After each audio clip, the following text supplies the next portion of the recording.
लोग कहते हैं कि जब कोई मर्द किसी औरत के लिए रोए तो इस बात का यकीन कर लो कि उस मर्द से ज्यादा उस औरत को कोई नहीं चाह सकता।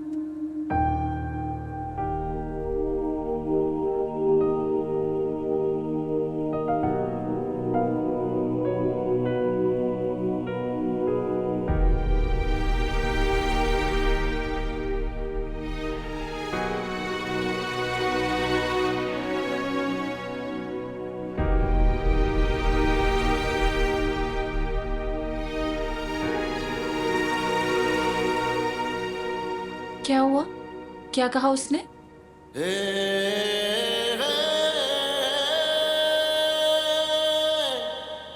वही जो हमेशा कहती है, क्या? दुनिया वालों का डर, मुझसे जुड़े हर रिश्ते की फिक्र। उसकी गुफ्तगू में सबका जिक्र होता है, सबकी फिक्र है, सिवाय मेरे। It's okay.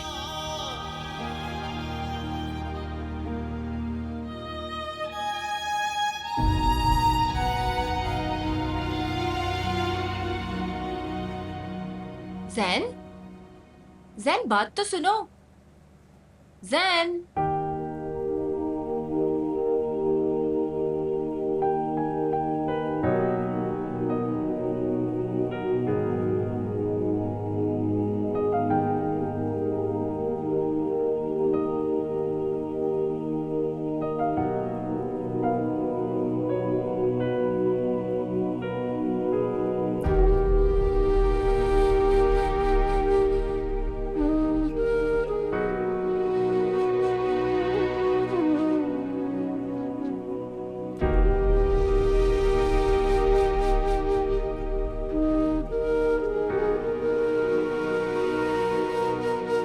मैं तुमसे ये नहीं पूछूंगी बेटा कि उसने तुमसे क्या कहा, और ना ही ये पूछूंगी कि तुमने क्या जवाब दिया, क्योंकि मैं जानती हूँ कि अक्सर इस तरह की मुलाकातों में मर्द अपनी मोहब्बत का इजहार करता और औरत अपनी मजबूरियों की बिना पर इनकार कर देते।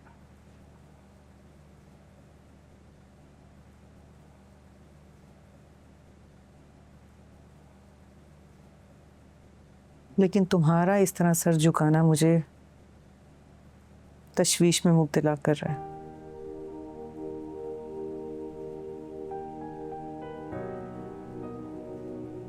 इनकार कर दिया है तो अब अपने दिल के सामने डटकर खड़ी रहो।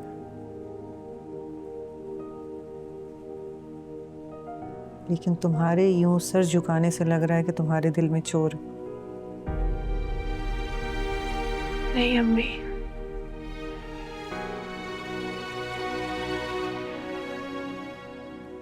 ना तो मैंने शर्मिंदगी से सर झुकाया है और ना ही मेरे दिल में चोर है।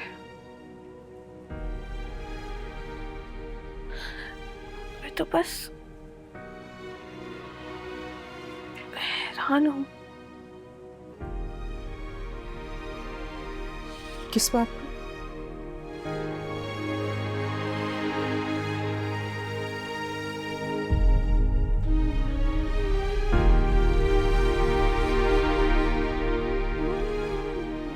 कि क्या कोई मर्द भी किसी औरत को खो देने के खौफ से रो सकता है?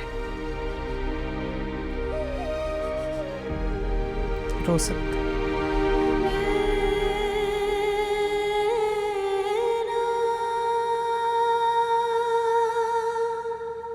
लोग कहते हैं कि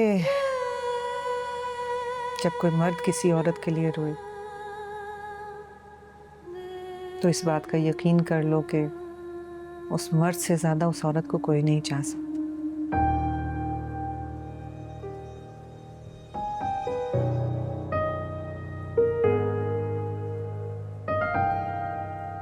क्योंकि मर्द तभी रोता जब वो बेबसी की आखिरी हद को छू ले। गुस्ताखियाँ और तन्हाइयाँ है बेजुबां परछाइयाँ, उठने दे दिल से धुआं,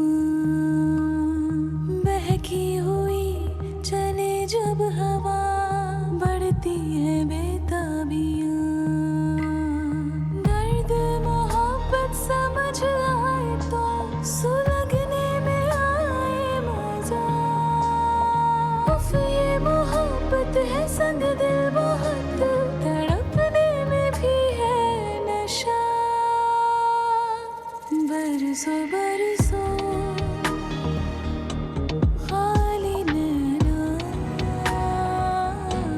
बरसों बरसों। एक तो तुम उसे अपने साथ ले गई हो जबकि कोई जरूरत नहीं थी। दोस्त के घर ड्राइवर के साथ जा सकती थी। उसे मैंने भेजना था किसी और काम, उस पर तुम कह रही हो तुम्हें पता ही नहीं कि वो कहाँ चला गया है तुम्हें छोड़ के। पागल हो क्या, या मुझे पागल समझा हुआ है? अम्मी, आप तो ऐसे इन्वेस्टिगेशन कर रही हैं जैसे भाई कोई लड़की हो और आपको उनके घर से भाग जाने का खदशा हो। अच्छी तरह जानती हो तुम क्यों कर रही हूँ investigation. Don't try to fool me. I know pretty well that you both are partners in crime. सच सच बता दो मुझे, क्या चल रहा है तुम दोनों के बीच में? जवाब दो मुझे, जवाब दो। अम्मी, आप ख्वामखाई ओवर थिंकिंग कर रही है। और भाई कोई बच्चे थोड़ी है जो मैं उन्हें जो कहूंगी तो वो वही मानेंगे। हम बस मेरी फ्रेंड के घर गए थे, उसके बाद भाई कहाँ गए मुझे नहीं पता। जितनी मासूम तुम दिखती हो ना उतनी हो नहीं, लेकिन मेरी बेटी हो, इसे तुम पे यकीन करी हूं जस्ट दिस वंस, समझी? अच्छा अम्मी, ये तो बताएं, वो मैंने जो ज्वेलरी पसंद की थी वो आपने कहाँ रखी है? कहीं अपनी लाडली बहू के लिए पैक तो नहीं कर दी? अभी तो रखी हुई है, लेकिन अगर मुझे लगा कि तुम मुझसे झूठ बोल रही हो तो दे दूंगी किसी को भी। मैं सफिया को दे दूंगी, तुम्हें नहीं दूंगी। अम्मी, आपको पता है ना वो ज्वेलरी मुझे कितनी पसंद है।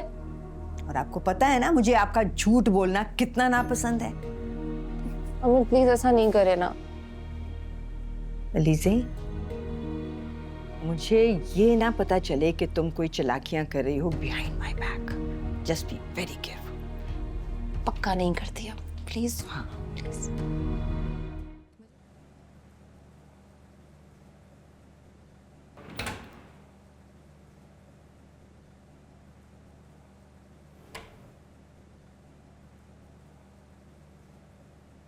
डैड, वो मदीहा आंटी ने अचानक से ड्रेस के बारे में पूछा तो मैं पैनिक कर गई। कुछ समझ में नहीं आया कि क्या जवाब दूँ, इसलिए जो जहन में पहली बात आई वो मैंने कर दी। I am really sorry dad. बेटा ऐसे कैसे कर सकती हो? तुम्हें अंदाजा भी है तुम्हारी वजह से मुनीजा के सामने कितना शर्मिंदा हुआ हूं। वो हर किस्म की मदद करने से इनकार कर चुकी है, यहां तक कि वो तुम्हारी शादी भी अटेंड नहीं करना चाहती।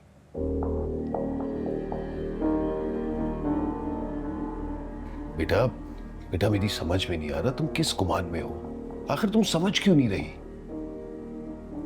और ये वक्त गिला करने का नहीं है, बल्कि समझदारी से काम करने का है। और अगर इस वक्त तुमने अकल से काम नहीं किया ना तो जिंदगी भर पछताओगी, और फिर तुम्हारा बाप भी तुम्हारे लिए कुछ नहीं कर पाएगा।